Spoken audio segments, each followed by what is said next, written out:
Toulon, 8 juin 96. Un cadavre est arraché de sa tombe, une croix enfoncée à l'envers dans sa poitrine. Les profanations se multiplient, elles sont commises par de jeunes satanistes fans de hard rock. Le 10 juin, 5 adolescents sont arrêtés à Toulon. Le 20 décembre 96, c'est le corps du père Hull que les gendarmes découvrent à Kingersheim en Alsace. Le prêtre a reçu 33 coups de couteau. L'adolescent meurtrier, David Obderhoff, est un ami des profanateurs de Toulon. L'un d'entre eux, Anthony, était à Kingersheim le soir du meurtre. En Alsace, le meurtrier du prêtre n'a pas encore été jugé. À Toulon, les parents des profanateurs ne comprennent toujours pas ce qui est arrivé à leurs enfants. Anthony a été condamné à 4 ans de prison, Émilie 3 ans, les deux frères Magnoni 2 ans et 1 an. Non, je le vois pas, il est dans un cimetière, ouvrir une tombe, machin. Il y a quelque chose qui les a poussés. Quoi? Le pourquoi? On ne sait pas. On ne sait pas. Personne ne nous l'a dit le pourquoi. Faire ça, je ne m'explique pas. Je rêve pas. Ils ont été peut-être influencés par quelqu'un, si vous pensez par quelqu'un, mais par qui? Personne ne le dira jamais. Ça restera toujours un secret, ça. Le meurtrier du père Hull, comme les profanateurs, se prétendent satanistes et fans de death metal, littéralement le hard rock de la mort, une mode suivie par des milliers de jeunes en France. Ici, à Nice, un petit groupe de fans. Là, c'est le titre de la chanson, c'est Bloodshed, ça veut dire ensanglanté.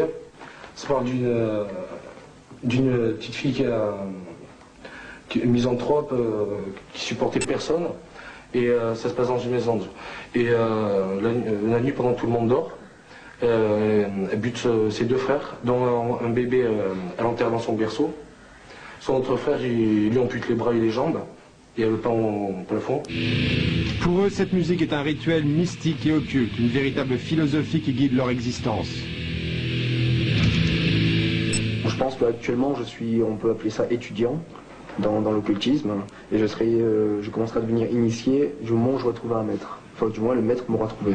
Et les maîtres sont là, des maîtres qui distillent une imagerie nazie et raciste, satanisme et extrême droite, une union sur laquelle le sociologue Paul Ariès, spécialiste des religions, vient de sortir un livre. Je crois qu'effectivement, il y a une connivence entre, d'une part, ces milieux d'extrême droite et d'autre part, les réseaux satanistes. C'est finalement un même fond commun anti-égalitaire, donc une sorte de culte du surhomme. Pour eux, la société est pourrie. Mais il faut aller jusqu'au bout de cette pourriture. C'est-à-dire qu'il faut détruire au maximum la société. Il faut que le mal se fasse pour qu'enfin on ait une bonne société. En France, les liens entre satanistes et extrême droite passent par Napalm Rock, un petit journal haineux farci de publicité et d'hommages à Lutte du peuple et au groupuscule néofasciste Nouvelle Résistance, 300 militants qui prônent l'alliance de tous les groupes terroristes. Un groupuscule dirigé par Christian Boucher. Boucher que nous avons retrouvé ici en Belgique au mois d'août 96 dans une manifestation du Vlaamsblok. Il était l'invité d'honneur d'une commémoration de nostalgique du Grand Reich allemand. Christian Boucher, militant nationaliste aux multiples facettes, dont les activités ésotériques sont importantes. Propriétaire des éditions du Chaos, il est l'un des principaux diffuseurs de la pensée sataniste en France, comme le démontre le catalogue de ses parutions. Au téléphone, il affirme que son intérêt pour les satanistes s'arrêterait à la recherche universitaire. J'ai terminé ma thèse sur le sujet, moi.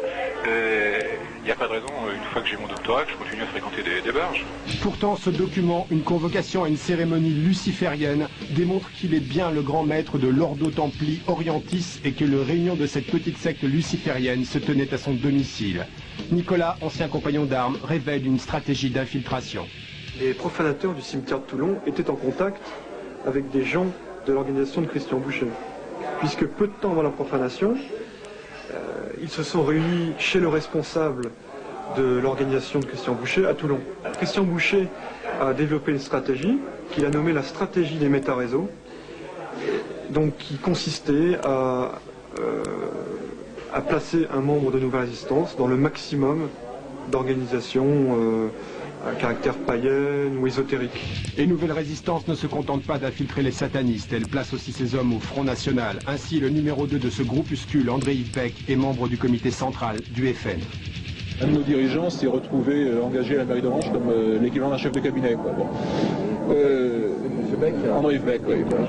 La mairie d'Orange, l'une des 4 mairies Front National du sud de la France. À Strasbourg, lors du congrès du parti, André-Yves Beck, flanqué de son garde du corps, fuyait nos caméras, refusant toute interview. Jusqu'où va la manipulation? Difficile à dire, mais aujourd'hui, les parents des profanateurs du cimetière de Toulon découvrent la photo de leurs enfants dans un fanzine sataniste d'extrême droite. Et pourquoi il s'est perdu? Parce que dans les livres, et ceux qui écrivent les livres, les magazines, machin, on s'y perd. Et ce n'est pas assez intelligent. C'est pas qu'on va faire de la politique, du racisme ou autre chose. C'est qu'on ne sait plus à qui se vouer, on ne sait plus à qui le dire. Allez,